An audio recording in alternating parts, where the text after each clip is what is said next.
today you're being released from probationary status. I really can't answer many questions for you, but if there's anything I can answer, if you want to ask right now, I can.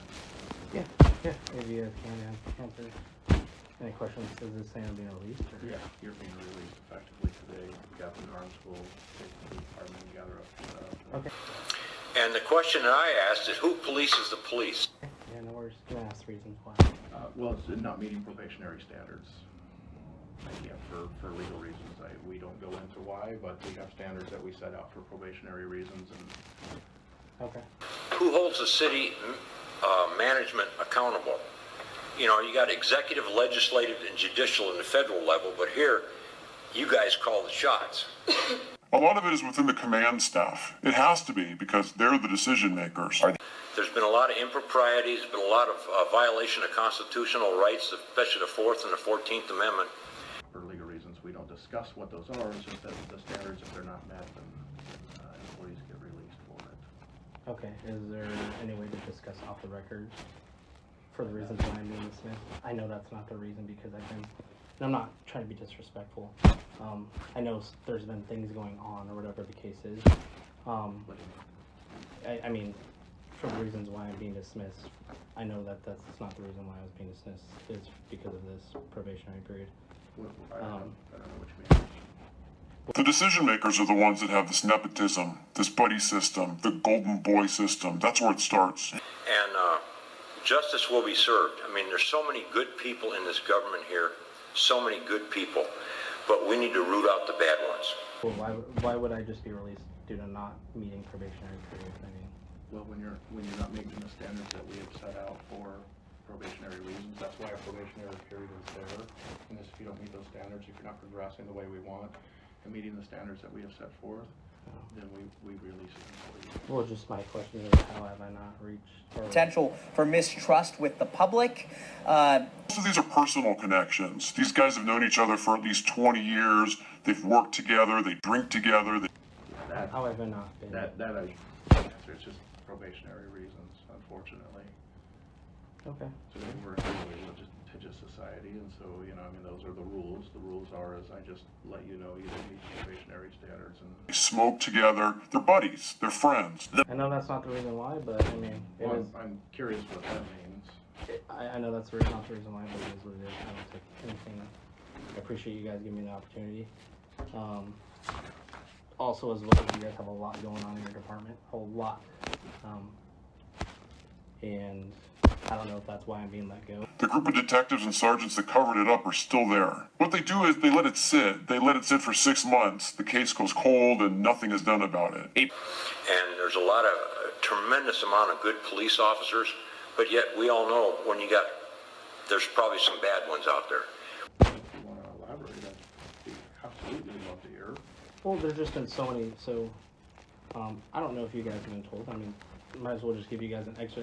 We cannot police ourselves. It's impossible. It has to be an independent body. We've got an external agency called Influence from Mexico that comes in here that's bought off a lot of people.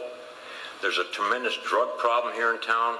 We live in an area where we find syringes all the time around our place like that, and we as citizens are going to do whatever we can to get it stopped. Then when I went over to Graveyard, and another individual made a racial slur while he was FTOing me, and the way that he was. We don't necessarily have a problem here locally, but And anything we discover, any improprieties or anything like that, we will advise the city council of, and if some heads need to roll, they're going to roll. And then I was out in the field, and Sergeant Brooks was like, you know, what do you not effing understand about call me? Yeah, he's being reprimanded for that too. We So, don't tolerate that. yeah, and which I get, it's just for me coming from that department to this department, I was so excited, and now all these things that have happened, it just seemed like it was constantly, and I'm not saying I was being singled out, but it was just my bad luck that it happened while I was with those individuals, or I happened to be working. Yeah, and look, sincerely, I apologize that those things did happen. We don't tolerate that at all. Like I said, as soon as I heard about the racial slur, it's in an IA right now. As soon as I heard about Sergeant Brooks, how he approached you, and he came up and he admitted to the lieutenant, he's being reprimanded. That is not okay. I do not tolerate sergeants supervisors talking to subordinates like that. I don't at all, not one bit. And he is absolutely being reprimanded over that. And whatever the investigation finds on the racial slur, if that in fact happened, that officer, that supervisor will be absolutely severely punished, because I do not tolerate that at all. That is disgusting to me. I can't imagine, even if it's a joke, I don't find it funny at all, at all. So just on my position, Chief, it's like, I'm the new guy around here, and all this shit's happening to me, or around me. And to come to you guys and tell you guys, it's like, I'm the new guy that started all this shit here. You know? I And understand it. that's the position I'm in. Well, I understand that, but I mean, you know, that's why I've made it abundantly clear, meeting with all the officers on both sides of the week, I sincerely want to hear complaints so we can better this department. There's been a lot of things that have come out in this agency that I don't agree with, that I thought needed to change, and I've been chief now for a little over a year and a half, and I've been working really hard to make those changes. And like I said, as soon as I hear about these things, man, we're dealing with it. I understand. In the past, that didn't always happen, you know, and I don't know why. I wasn't chief then, you know, different chiefs have different ways of doing things, but I don't tolerate that at all. I sincerely meant what I said when I was meeting with you guys up there about, you know, I want to make this place better for everyone who works here. I don't want people to come here and not be happy to work here. And sometimes things don't happen overnight, right? I mean, so some of these problems have been around since this agency was founded in 1985.